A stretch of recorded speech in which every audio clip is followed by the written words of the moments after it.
प्रभो निर्विघ्नं कुर्मे देव सर्वकार्येषु सर्वदा.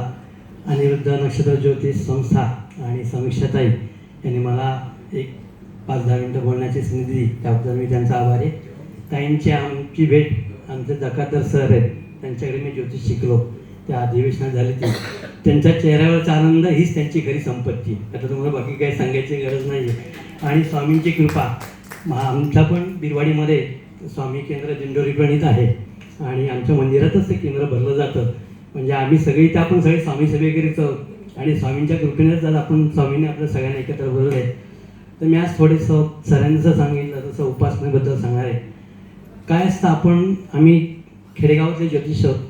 आम्ही ज्यावेळेला बाहेर फिरतो त्यावेळेला ज्योतिषाचं आचरण पहिलं चांगलं पाहिजे.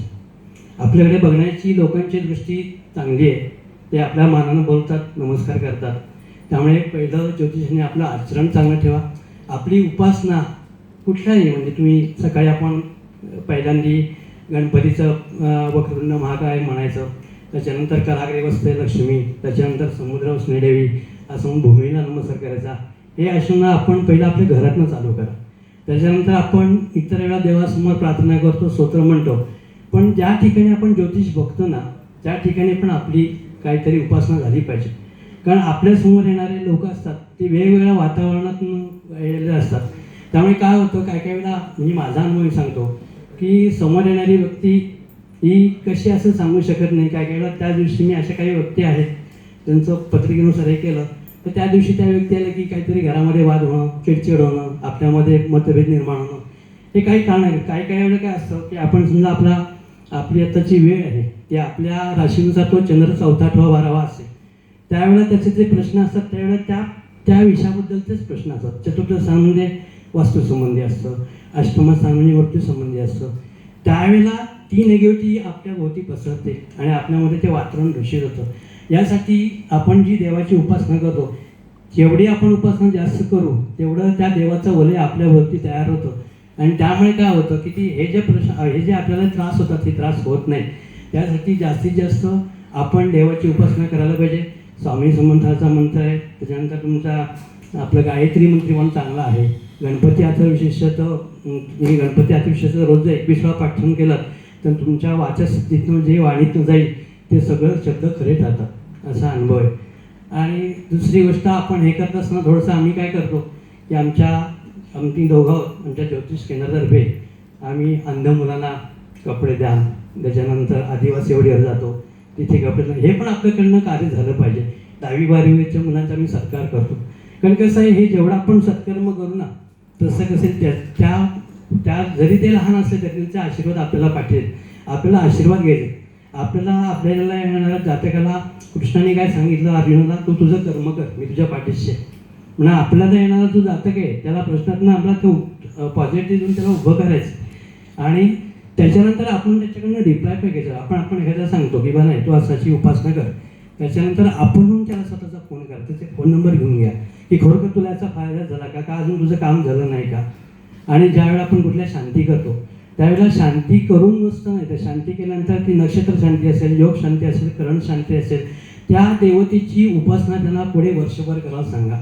शांती ही आपण 2-3.5 तासाचीच फक्त करतो, त्याच्यावरची निगेटिव्ह आपण घालत असतो. पण त्याच्या पुढे ती उपासना झाली तर त्याचे फळ पटकन मिळतं.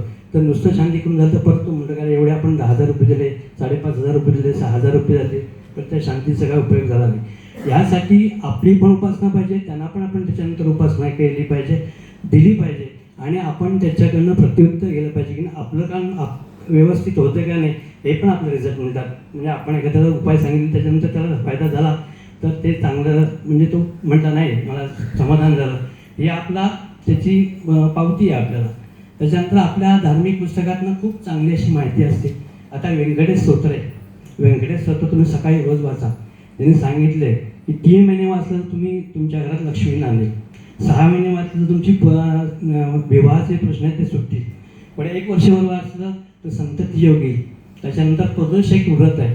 माझ्याकडे अक्षरशः आता आमची मिसेस सांगेल तुम्हाला की प्रत्यक्ष डॉक्टर आलेले होते आणि मुंबईतलेच होते, ठाण्यातले.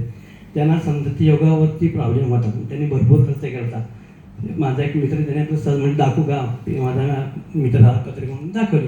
मग त्याला मी प्रदोष व्रत सांगितलं. नॉर्मल मुलगा झाला आणि 9 महिन्यामध्ये झाला तो मुलगा झाला. ते घरी येऊन बॉक्स पेढी घेऊन उठले, हे नको आहे, तुमचं काम झालं हेच महत्त्वाचं. म्हणजे हे आपल्याला मिळालेली प्रचिती आहे. म्हणजे प्रदोषव्रत हे पण खूप चांगलं माध्यम आहे.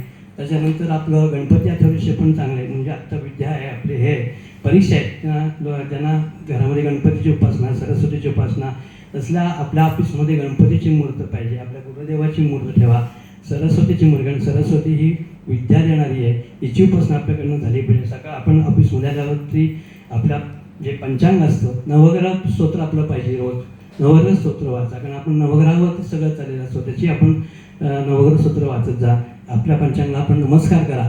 आणि असं जर आपण आचरण ठेवलं तर आपल्याला येणारे प्रॉब्लेम आपोआप सॉल्व्ह होतील. समीक्षा त्यांनी मला इथे बोलण्याची संधी दिली, त्याबद्दल मी त्यांचा शतशः ऋणी आहे. वंदे मातरम्.